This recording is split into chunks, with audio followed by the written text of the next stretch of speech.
الله صلى على النبي. معانا فخده بتلو اهيت، هوزنها لك قدامك وهي بعضمها. هنشفيها، وبعد ما نشفيها هنفصلها وننضفها. هنوضب كباب، هنطلع موزه بتلو، هنطلع منها اسكالوب. هقول لك الفخده ديت وهي بعضمها كام كيلو، وبعد ما شفناها بقت كام كيلو، وبعد ما فصلناها بعد طلعت كل مصنعاتها طلعت هتطلع قد ايه مصنعات. يعني هقول لك هتطلع قد ايه اسكالوب، هتطلع قد ايه كباب، هتطلع قد ايه عظم، هتطلع قد ايه نطر او البوش او النفس ده. طبعا التفاصيل دي هقولها لك امتى؟ مش هقولها لك في الفيديو، لا، هتكتب لي في تعليق تفاصيل الفخده، هرد عليك على الخاص. انما انا مش هكتب تفاصيل في الفيديو. انا بعد ما هشفي وهوضب هوريك الكميه قدامك، اوزان الكميه بالظبط، والتفصيل دي طبعا اسرار الشغل ما ينفعش تطلع الا للي مهتم او اللي عايزها. هقولها لك لما تكتب لي في تعليق تحت تفاصيل الفخده ايه. تمام، هرد عليك على الخاص. خش انزل على الميزان، تعال. دي 13 كيلو و50 جرام، 13 كيلو 50 جرام. انت تتوقع دي تطلع عظم قد ايه، تطلع بوش قد ايه، تطلع كباب قد ايه. السمانه احنا ممكن نعملها كباب وممكن نعملها سكالوب، ده اختياري. انت توقع وانت شوف هي هتطلع قد ايه، وشوف توقعك صح ولا لا. التفاصيل مش هنقولها في الفيديو زي ما قلنا. يلا بينا هنبدا مع بعض. يا جدعان البتلو خفيف على مرضى السكر، مرضى القلب، ما بيبقى تمام.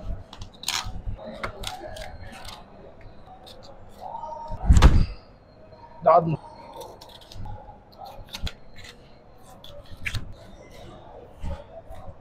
الموزه بس لوحدها كيلو 200. دي اسمها عظمه العكشه او عظمه الموزه، كيلو 200 جرام عظمه واحده. زين 450 جرام. في حاجه يا جماعه عايز اقول لكم عليها. واحد بيعلق لي تعليق وبيقول لي انت ما بتشفيش ليه الفخده على المقفول؟ كده كده بتتشفى. في ناس بتفتح من هنا ما بين الوش والسمانه، دي فتحه عاديه.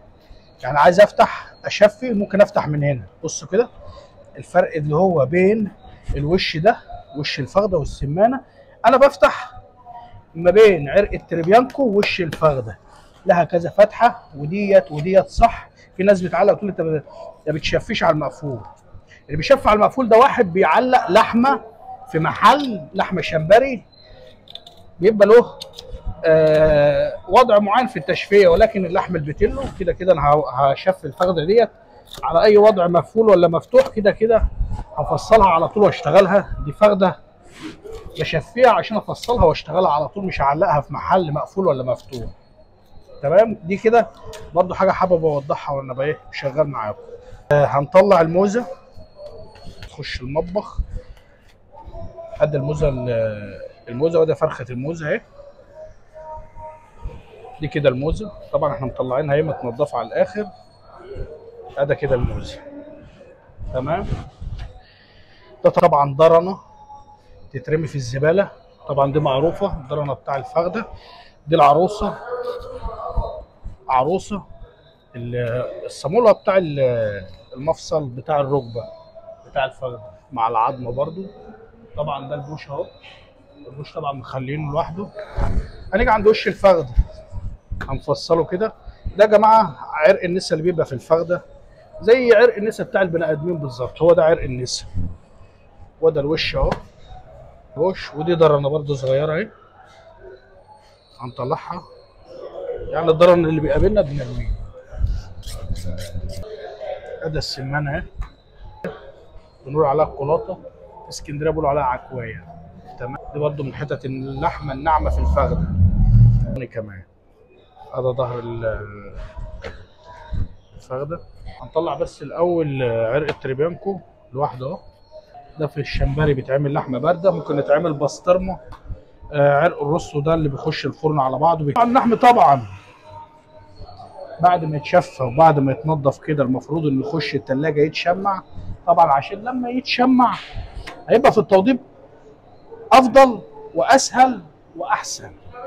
شمع طبعا ده عصب ظهر الفخده، لازم العصب ده يتشال، ده يشد معاك.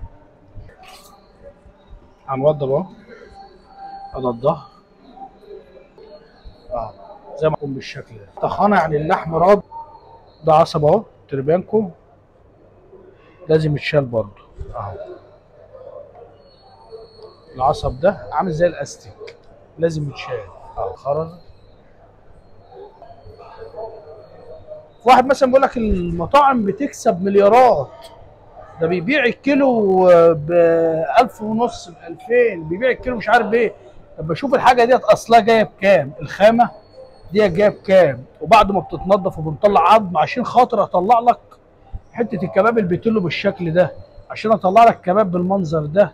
الكباب بالمنظر ده بعد لا فيه لا دهون لا فيه لا عظم لا فيه الكلام ده كله، وبعد ما اتبلت واتشوت وخدت معاها سلطات وخدت معاها عيش وخدت معاها خدمه والكلام ده كله، الكيلو من حقه يوصل كام؟ يعني انت قول لي كده، انت مثلا بعد التكلفه ديت والعماله والخسيه بتاع اللحم، يعني الفخده ديت مثلا كنا وزنينها 14 كيلو، بتخس وبتتحط في الثلاجه بتخس. يعني بيجي عند اخر حاجه اللي هو السعر يقول لك ليه؟ محدش بيحسبها زي ما احنا ما بنحسبها كده. تمام. دي حته ناعمه 10 على 10. وش الفخده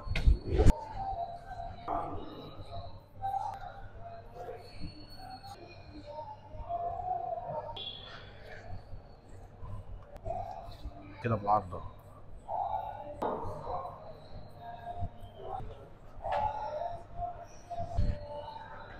بص السمانه دي وزنها قد ايه؟ كيلو 450.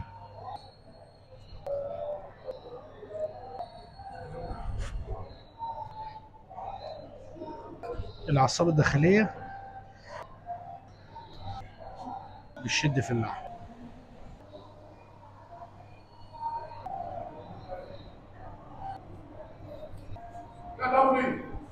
خش يا دولة.